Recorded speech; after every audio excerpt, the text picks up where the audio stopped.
friends, welcome back, or welcome if you're new here. My name is Stacy and I am the Chapter Conundrum. And in today's video, I want to recommend you guys some books that I thought were super bingeable and addictive. Ones that I just couldn't put down very easily, the ones that I just had to keep reading to know how they were going to wrap up and what was going to happen, ones that just kept my interest throughout and had me hooked.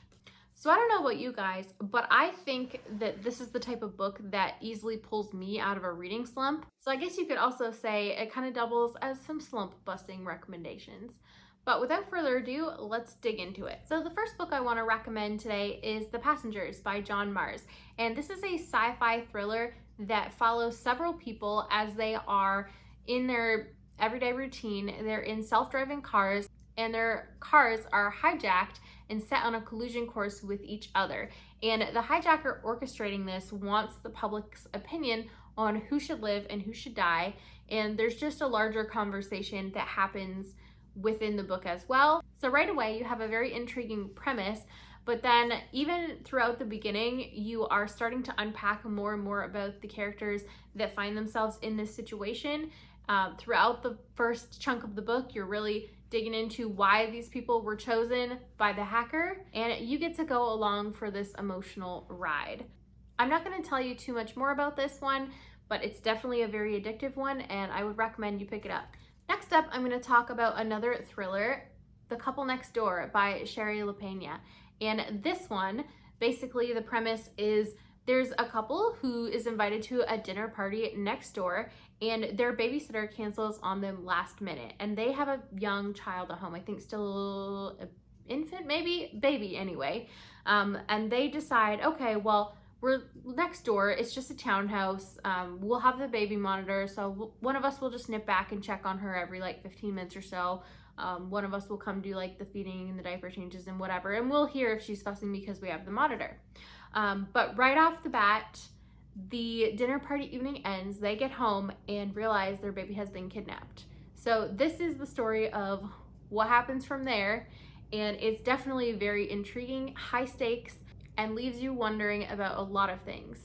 So you do get some police detective perspectives in here, and it's very interesting to see how they're framing the investigation, what they think are the possibilities of what could be going on, and it's just fun to be on the wild ride as this one unfolds. Next up, I'm gonna get into some horror, and I'm gonna recommend Escape by Ian Rob Wright. And the premise of this is you're following young lady Cheryl, who is new to her workplace, and she basically gets this opportunity to go on a bit of a retreat with her coworkers to an escape room, and she jumps at the chance because she wants to get to know the people she works with a little bit better. Once they get into this escape room, they are locked in. Things definitely start going wrong. You find out that somebody is trying to enact some revenge on this group of coworkers, and sort of as you move through the escape room, you get to try and solve the puzzles along with the characters in the book, but you also get to unpack why they're sort of being targeted by the person orchestrating this, and it is just a wild ride for sure. I would definitely recommend picking this up if you're into horror and you enjoy puzzles and games in your books. It's definitely very addicting, and I needed to keep reading to find out who was behind this and why it was all happening, and just to see what would happen next. Next up, I'm going to talk about another horror I really enjoyed, Mr. Monster, the second book in the John Cleaver series by Dan Wells. So obviously, this being the second book in the series, I really can't tell you too much about it, but I will tell you a little bit about the first book. So we follow John Cleaver, who is an older teenager. Even though he's a teenager, this is definitely an adult series with adult content, and he is the son of the undertaker in town, so his family runs the morgue, and he is fascinated by death and by serial killers. And he basically feels himself sort of wavering on this line of like doing things that aren't socially acceptable. And then suddenly a serial killer comes to his town, and of course, being that he works at the morgue, he's well informed about everything that's going on, and it's basically his pull to try and avoid becoming obsessed and also going down a dark path that he does not want to go down. Things ensue from there. But anyways, Mr. Monster is fantastic. This one is just so much more pulse pounding, high stakes, intense than the first book in the series was. And this one just has a villain that gave me such a visceral reaction that I was desperate to know how the characters in here were going to overcome the situation that they are put in. And I needed to keep reading until I was finished to find out how it ended. So getting into some sci-fi, the next addictive read I want to recommend is Project Hail Mary by Andy Weir.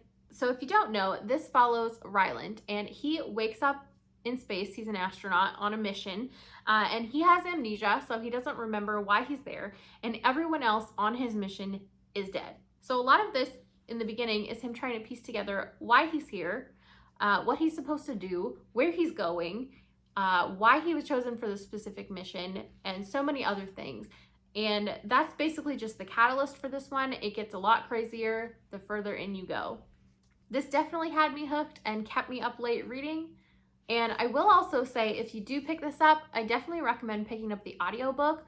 I can't really tell you why because it's spoilery. All I can tell you is that there is an element in this book that just translates a lot better to audio than it does on the page. You'll just have to trust me and take my word for it. But definitely, this was a fantastic time. It's well loved for a reason, and I would definitely call it addictive and recommend you pick it up. Continuing on with some more sci-fi, the next one I'm going to talk about is Golden Sun, the second Red Rising book by Pierce Brown. And this one may not be addictive for everyone, but it was addictive for me. I think as a plot reader and as somebody who really enjoyed Red Rising and liked reading about Darrow, this was a great time. It was high stakes. You learned so much more about the world that you were fascinated by. You got introduced to some more villains, some more characters in general, and it was just a really wild ride and a good time. So if you think this one is going to be to your taste, I would definitely consider it addictive, and I would recommend you try it out. On to some adult fantasy. I would also call the Sword of Kaigen very addictive. Maybe not in the first third of the book, so a little bit of a caveat, but once you get to about a third in and sort of the introduction info stuff is out of the way, the action of the story really takes hold and has you on a ride. The interesting thing about this one is that normally you would think the climax of a book would be towards the end of the book. In this one, the climax of the action comes earlier and you get a lot of fallout and emotional impact from the characters. And that to me was very exciting. And it was just very interesting to see some characters really unpack what they were going through. And it was very cathartic to see how they addressed the things that were bothering them. I was pretty new to adult fantasy when I picked this up, and I read it in either 2 or 3 days. And it's like 600 pages, and I read it physically because I don't think the audiobook existed when I picked it up. So if that doesn't tell you this is addictive, I don't know what will. Either way, this is definitely a favorite that I think plays into a lot of people's taste.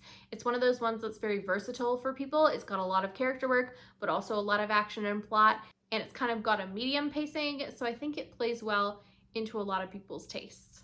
But definitely this is a favorite of mine, and I would highly recommend checking it out at some point if you haven't already. So continuing on with another fantasy recommendation, this one is about 850 pages and I binged it in 2 days. And not only did I finish it within 2 days, I basically immediately went into the second book of the series, and that would be Outlander by Diana Gabaldon. And this follows Claire, who is in the 1940s just meeting up with her husband after the end of World War II. And while on holiday, she finds herself in a situation where she's in the middle of a Celtic ritual and she is suddenly transported back in time to the 18th century. And a lot of this is about how she is coping with that, how she's surviving, and all the situations and people she runs into in this time period. It's also quite funny because she definitely knows a lot about what's coming in the future, and her choices and motivations are really governed by that, but nobody else really understands. So it's very interesting in that you're reading from the perspective of a character who no one else really understands, but you do because you know her situation. And that was really fun. But also just the shape that the plot takes in this one is very interesting, and I was addicted. I needed to keep reading to find out what the heck was going to happen. So another one that kept me up very late is Ready Player One by Ernest Cline. And this is a near future story set mostly in a virtual reality world, kind of like video game, but also has expanded beyond that because of its popularity. But anyway, the creator of this world has hidden some interesting Easter eggs throughout his world. And he announces that the first person to complete kind of all the puzzles and find all the Easter eggs gets some crazy intense prize. I don't remember if it's told up front in the book what it is, so I'm not going to say it just in case it's not. But anyway, this follows our main character Wade as he stumbles across the first Easter egg and starts a race that is very intense. This is just a really fun story that had a lot of sort of 80s nostalgia involved, a lot of nerdy video game references. And even though I grew up in the 90s and not the 80s, I had older siblings, so I still recognized a lot of the things that were touched on in here, and I definitely played some of the games and stuff. So definitely the intensity of the race and just having the fun, nerdy nostalgia was a winning combo for me, and I had a great time reading this. Also, I should mention, Will Wheaton narrates the audiobook, and he does a fantastic job. He definitely adds intensity to the experience as well, making it all the more addictive. So if you're looking for one to binge, this is one I would recommend too. On to some series and books that I binged when I was just starting out reading and when I was a bit younger. The first one I'm going to talk about is The Hunger Games by Suzanne Collins. So I was not really a reader when I picked these up. I watched the first movie on Netflix because I had heard people talk about it, but I had no idea what it was and I needed to check it out. So I watched the first movie and was definitely intrigued by the story. But my main qualm with the first movie was that I didn't really get a sense of how Katniss, our main character, was feeling throughout all the events of the movie. So immediately I was like, okay, I need to order this book and read it to see what the heck she's thinking during all of this stuff, and realized, hey, it's a trilogy and I might as well just get the box set because it's a good deal. So I did, and then I binged through the entire trilogy in a weekend because I was so desperate to know how the story continued and what was going to happen. It was so high stakes, pulse pounding, and tense, and so addictive for sure. I definitely credit this for getting me back into reading as an adult, and had such a great time reading it. So the next one I'm going to recommend is probably more a product of its time, but I read it years ago and I was so addicted I had to binge through the entire 5-book series plus novellas, and that of course would be the Selection series by Kiera Cass. And essentially the best way I can describe this one to you is it's kind of like The Bachelor, but The Bachelor is a prince and it's in a dystopian setting. All of the girls that are chosen to be in the selection, which is the process they call this like finding the new princess kind of thing, are from a variety of castes in the world. It's definitely interesting to get a sense of how this world is set up, but it's also very interesting to see how this selection plays out. And I think it's the first 3 books that sort of span the entire process, and then book 4 and 5 start a different selection. But yeah, I definitely enjoyed my time reading this, and like I said, binged through like all 5 books in probably a week. It was super addictive, and while it's not a perfect series by any means, would I say it's well written? Probably not, but I loved my time reading this, and if it sounds like it's something you would like, I would definitely say to check it out. So those were some of the most addictive books that I binged through in the last several years of my reading. Let me know in the comments down below if you had similar experiences to me with any of these, or even different experiences. I'm curious to hear that too. But mainly, let me know what the most addictive bingeable books in the last several years for you have been. What are the books that kept you up late into the night reading, where you just couldn't put it down because you needed to know what was going to happen? You were desperate to find out. Those tend to be some of my all-time favorite books. I'm such a plot-driven reader, and I'm very curious to see what all of you have to recommend in that vein. Thank you guys so much for watching, and have a great day. Bye!